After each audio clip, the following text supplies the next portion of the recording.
This is the podcast of ENCACT, the European Network on Cultural Management and Policy. In this series, we interview extraordinary professionals from the cultural management and policy community. Join us to hear their stories, the secrets of their success, and their advice for creating innovation by inspiring new policies and practices in the cultural, education, and research sector.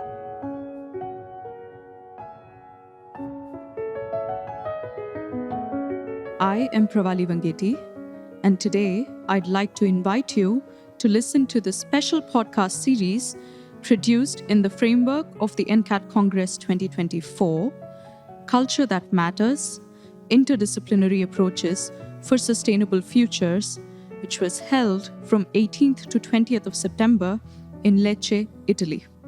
At this occasion, our global community of researchers, academics, cultural practitioners, policymakers, artists, and emerging professionals converged together to explore interdisciplinary approaches for sustainability, a theme that is not just relevant but profoundly transformative for the cultural and creative sectors. So without further ado, let us dive into these conversations right away.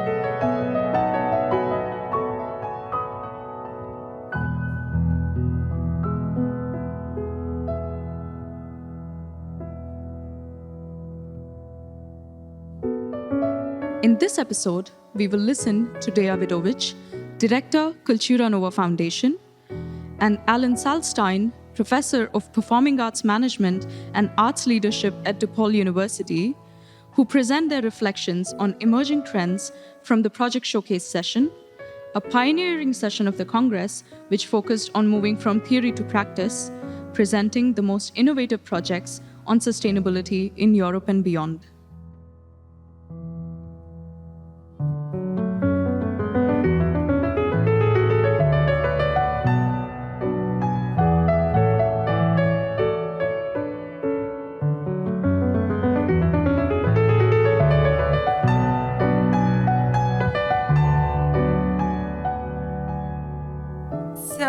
As you probably know, because you already participate at least at one of that session, that we are going to briefly present and report about this, we had two parallel sessions with the showcasing of different projects that are dealing with sustainability. I will present what's happened in the first parallel session, that was basically focused on really interdisciplinary strategy for sustainable future, emphasizing intersections between arts and culture on one side and the environmental crisis on the other side. Session basically explored how cultural and creative sector, as well as a research and education community, but also public agencies or philanthropic institutions can address the pressing environmental challenges and foster resilience of arts and culture, basically making the sector much more adaptable to climate crisis. But with this brief report, I'm going to summarize basically 8 projects presented during the first parallel session instead of 9 that basically develop across Europe, and I will try to offer some insight to their approaches, outcomes, contributions towards the green future, but also contributing to cultural and creative sector to become carbon neutral sector. Before I reflect and provide this overview, I also want to a little bit mark on the broader context that we are all basically known, but I think that it's always good to remind us. The broader context is marked by multiple crises and drives significant transformation of cultural domain, unfortunately. Of course, by reflecting the challenges, it's really not possible today to ignore the profound and interconnected crisis, environmental degradation that is compounded by the ongoing impact of wars that appear across the globe and economic instability. All of that basically placed really imminent strain to our planet. And because of that, we are all witnessing today on something what our colleagues Pascal Guillain called the global burnout of the Earth, because unlimited exploitation of natural resources basically push our system to breaking point. All of that is not limited to one sector, then it's spread over our society, making a negative impact on all sectors, including culture, that basically experiencing significant disruption that I already mentioned. As a response to this context, different public protests appear worldwide because people started to looking for alternatives to this unstable system of capital accumulation that shape all these crises that I mentioned. In that context, culture, as we heard during this session, but also since yesterday, play a really critical role. Artists, cultural professionals, cultural institutions stepping forward to advocate for climate justice and championing also the sustainable practices.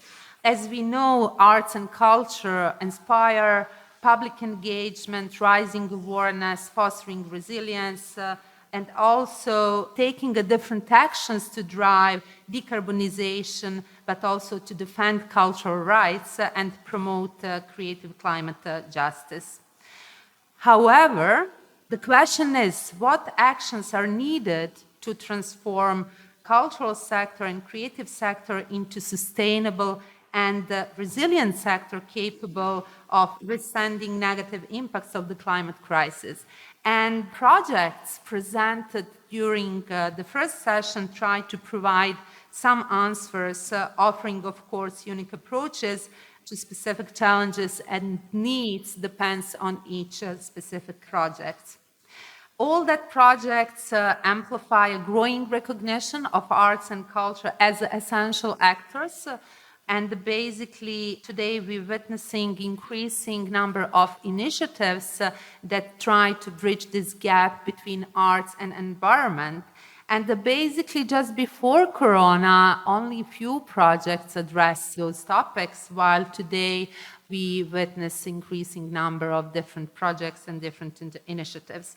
The projects presented during the session, the first session basically highlighted the diversity of their approaches and responses, tackling different environmental challenges, but also bringing different partners to the table.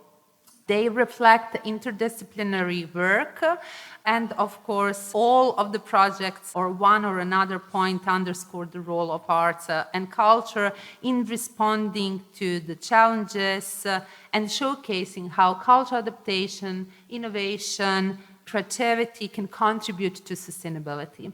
Among 8 projects, basically 7 of them focus primarily on environmental sustainability, while one project emphasized the social dimension of arts and culture and how it is important also to tackle these issues to address sustainability. Listening all that projects, I realized that they cover somehow the 6 main areas that is so relevant for sustainability, specifically when it comes to this aspect of the climate crisis and environmental crisis as well. The first one is a capacity building for cultural adaptation, which means that different projects provide a different frame for building capacity of the cultural sector to be more resilient and to adapt their business model, their programming and operating aspect of works to the challenges that they face.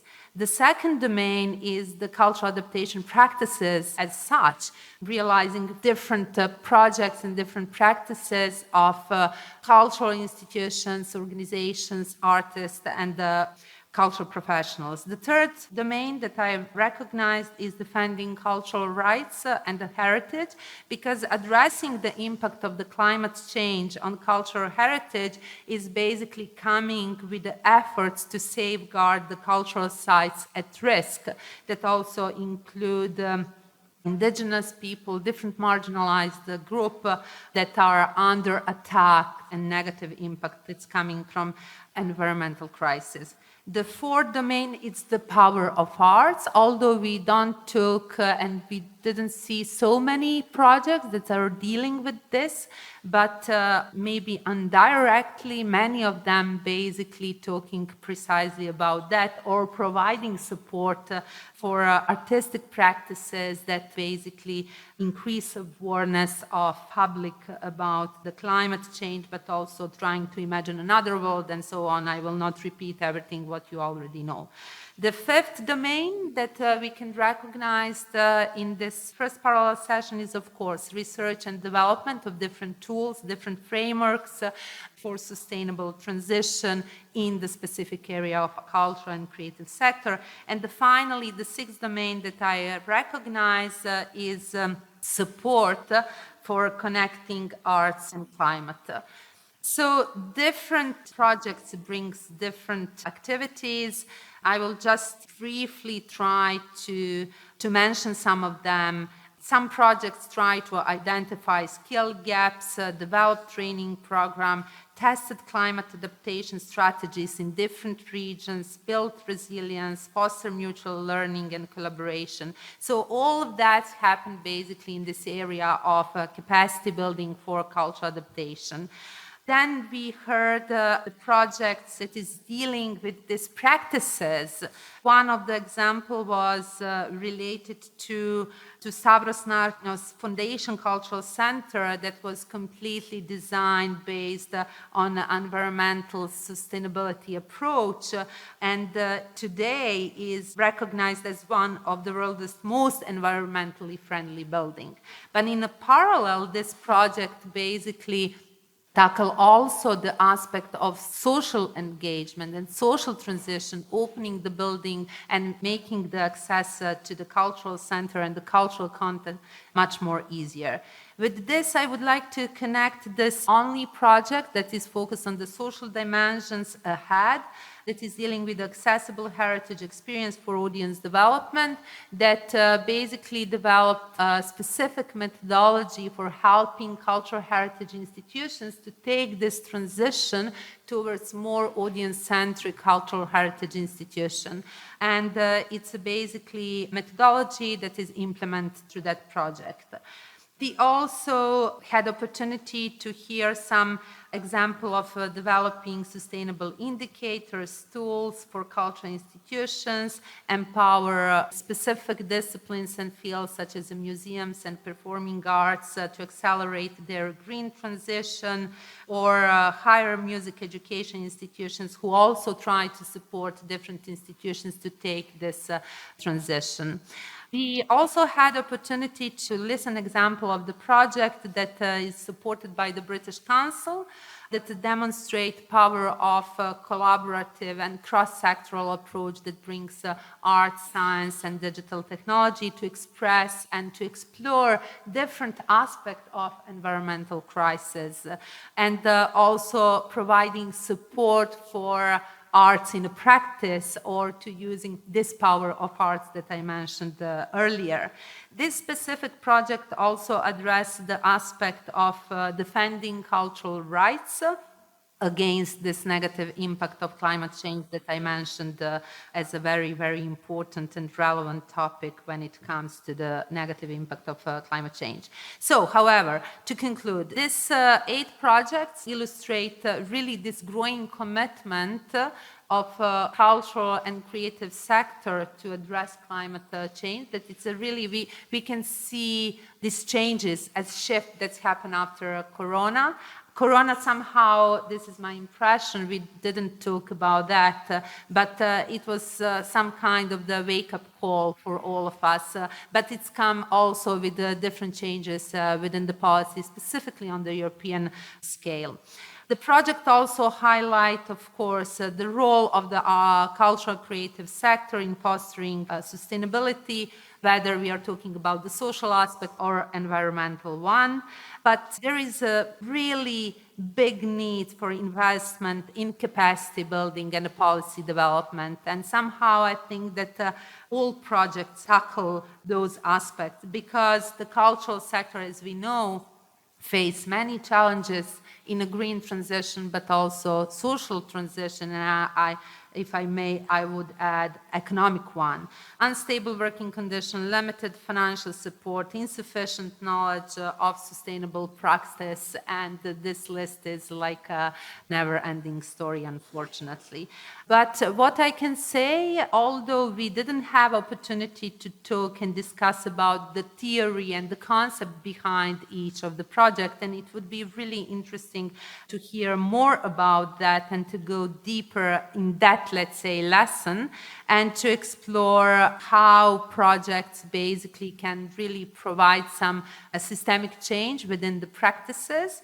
We can say that the project offers some kind of the hope, and I think that someone of my colleagues talk about the hope for the future, where basically culture and creative sector play a really important and integral role. But we need the long-term finance, and we need support for new skills and intersectoral collaboration. So by adapting, because many of the projects talk basically and focus on that aspect, adapting to sustainable practices of cultural institutions, artists, cultural professionals, I think that culture can become leader in this global movement towards a climate neutral society, basically. So if you are interested in all of that projects, you can check more details about each of one, because I miss to list all of them and to focus on each precisely. I try to give some kind of the overview, taking notes, but you can find the list of all projects on the ENCATC website, and then through those information you can go further. But what I also wanted to invite all presenters of my session, but also of another session, and also all of you to look at the new digital platform that is already open here. Thank you, technicians and Juan, so much for this support. This is the EcoArts Nexus repository that is really recently published. It's a digital platform initiated by Cultura Nova Foundation within the frame of Filea Arts and Culture Funders Forum and support with the generosity of our colleagues from Carasso Fundación. And we basically decided to create this repository with the idea of collected and created a database with all different information that is fragmented across website, and basically bring all different practices that is already produced in research area, cultural sector, and we divided the repository in around 15 categories, collecting now around 300 items, providing information about the grant-making program, cultural adaptation program, cultural adaptation practices, tools, guidelines, reports, studies, and different things. We also, with the intention of making this live digital platform, we opened and created the possibility for adding new items by the users. So you can check, you can use it to inspire, to see what's happened. We map primarily practices in Europe, but there is also some global example. Hopefully, this is obviously our intention to go globally, because this is a global issue. So in a case that your practices is not already there, please use this platform and submit your entry, and it will be part of the repository.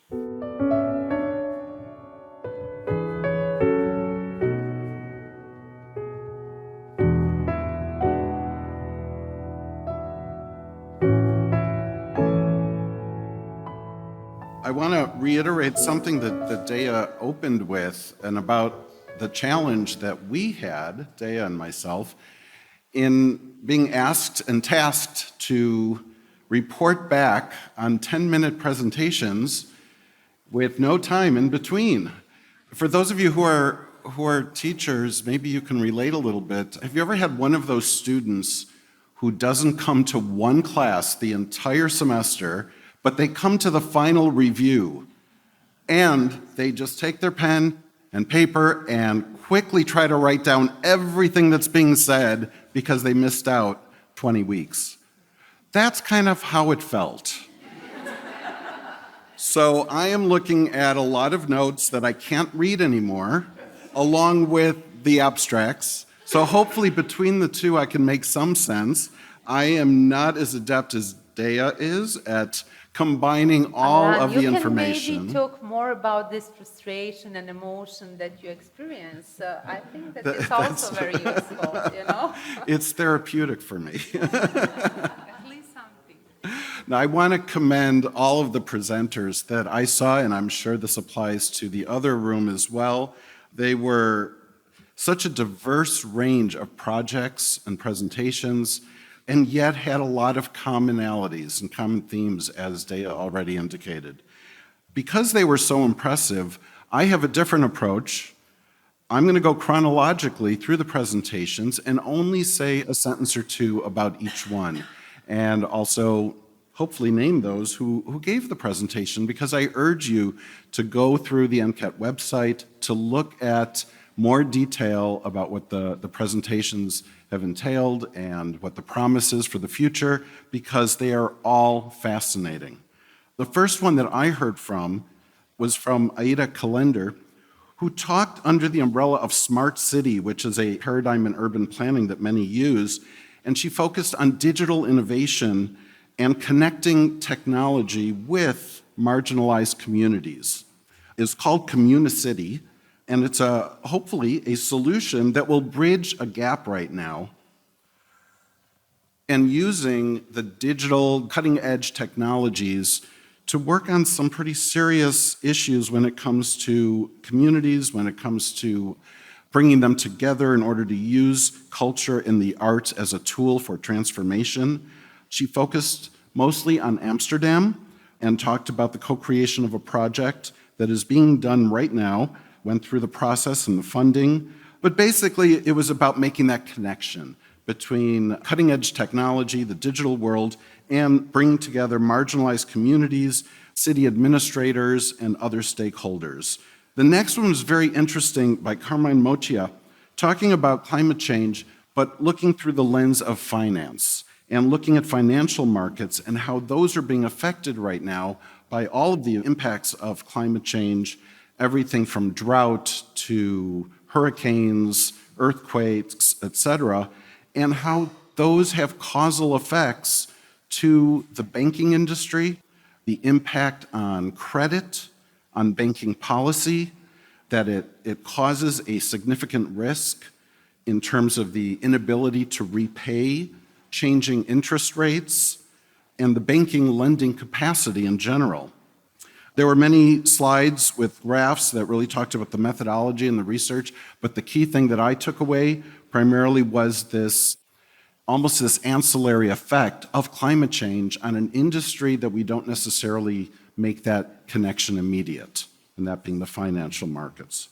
The next one was from Ekaterina Palavina from the Goethe Institute, who talked to us about the Culture Moves Europe project, providing mobility grants for artists, cultural professionals in all sectors of the creative industries: architecture, cultural heritage, design, and fashion industry, literature, music, theater, the performing arts, visual arts, with a pretty hefty budget of 21 million euros, and it is considered, I believe I have written here somewhere, the largest project of its kind. And with this project, there were basically two different lines that were being looked at: individual mobility actions as well as residency for larger groups, for larger entities, and for a variety of different types of support categories, mostly with encouraging sustainable practices such as slow travel. They've also launched an environmental sustainability campaign and highlighted a collaboration with Julie's Bicycle that many are familiar with which also includes a training program. The next one from Ludovico Esposito from here in Lecce, Avant Learn. That is the title of this project, and also advanced music with a series of letters and numbers that seems like a secret code, XLR8R, which I don't think we ever heard exactly what that stood for. I'm looking for Ludovico. Accelerator.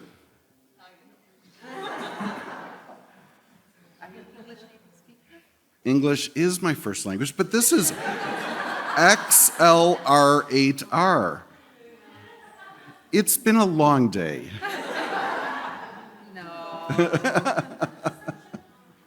Ludovico talked about this program, and he is also president of Sud Sonico here in Lecce, which has a focus on music, supporting with sustainable approaches. And this particular program, Avant Learn, is a capacity building program looking to transfer interdisciplinary project management skills to cultural professionals, students, artists, and empowering them to face the future, the challenges of music and cultural industries, including climate change. So a not-for-profit focus on music as a tool for impact and greater change. They've created a platform basically for professionalization in almost every topic that you can think of, from administration to legal issues.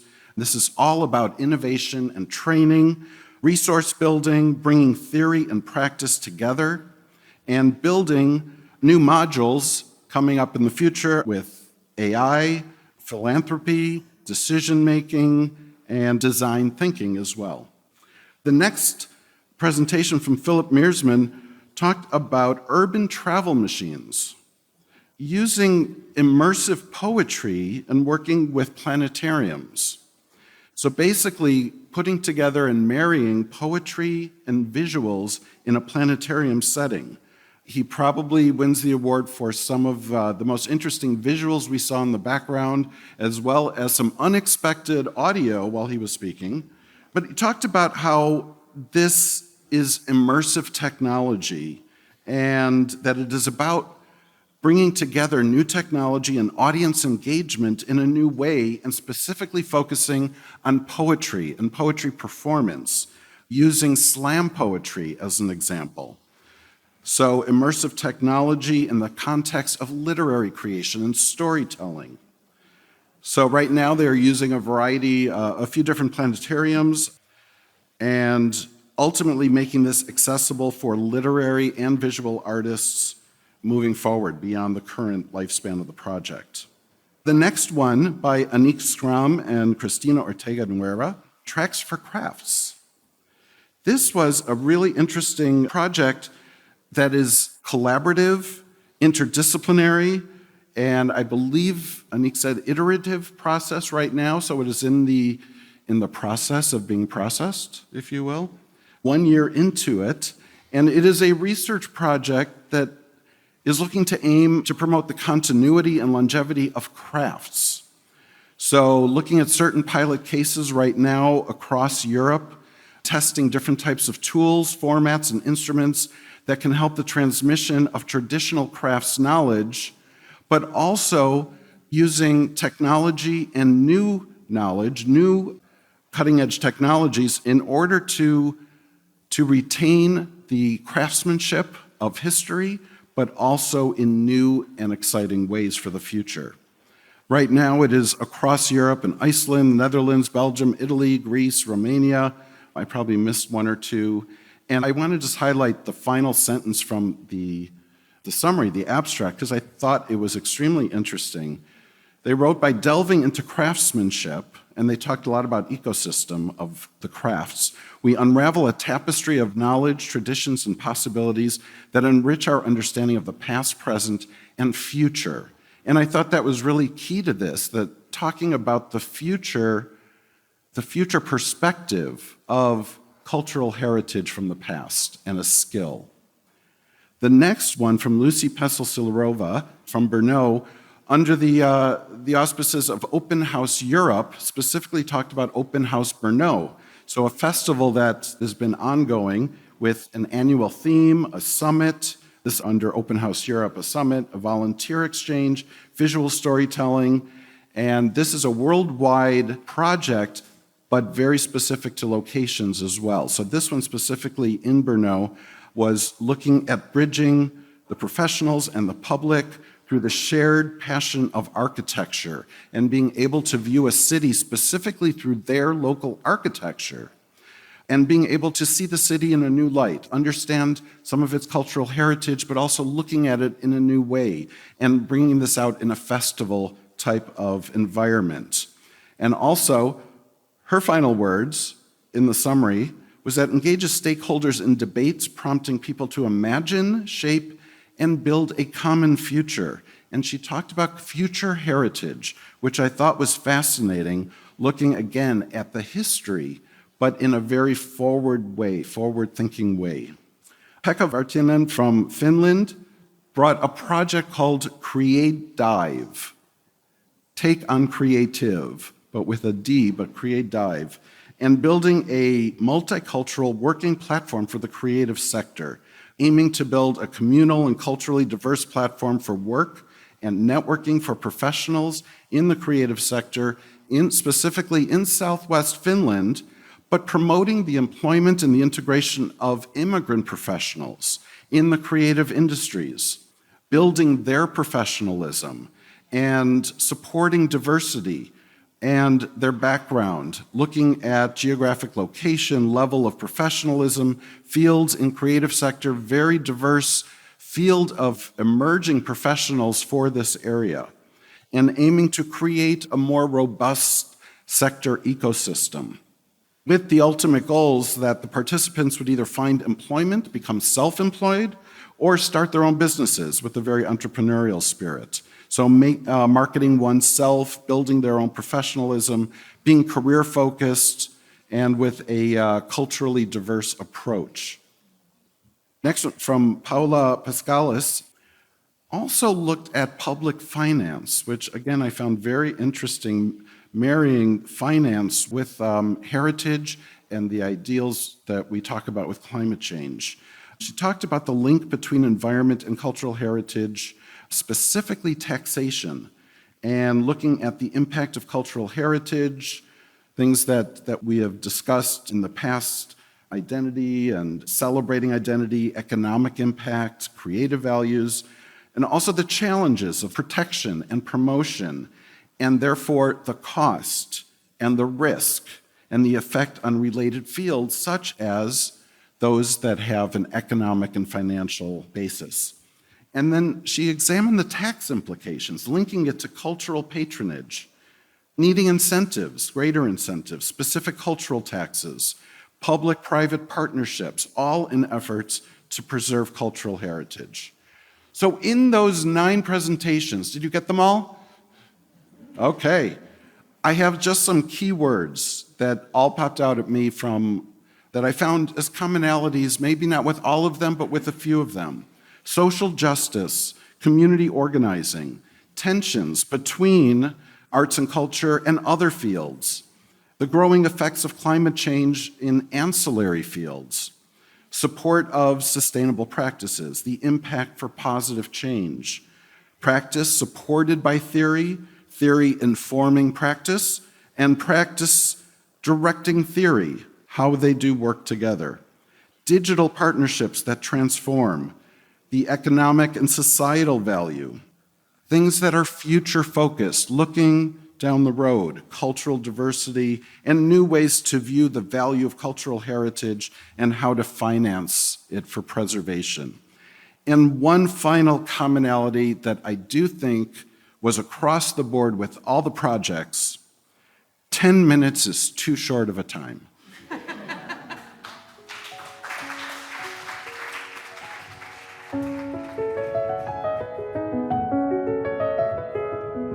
Thank you for listening to this podcast episode from the ENCAT Congress 2024 series. You can find episodes addressing other insightful sessions of the Congress as part of the series on the ENCAT website. We truly hope that these podcasts provide you with new perspectives and reinforce your commitment towards co-creating sustainable and conscious cultural and creative sectors. Thank you. You have been listening to the podcast of ENCACT, the European Network on Cultural Management and Policy. To learn more about us, our activities, and how to become a member, visit encact.org.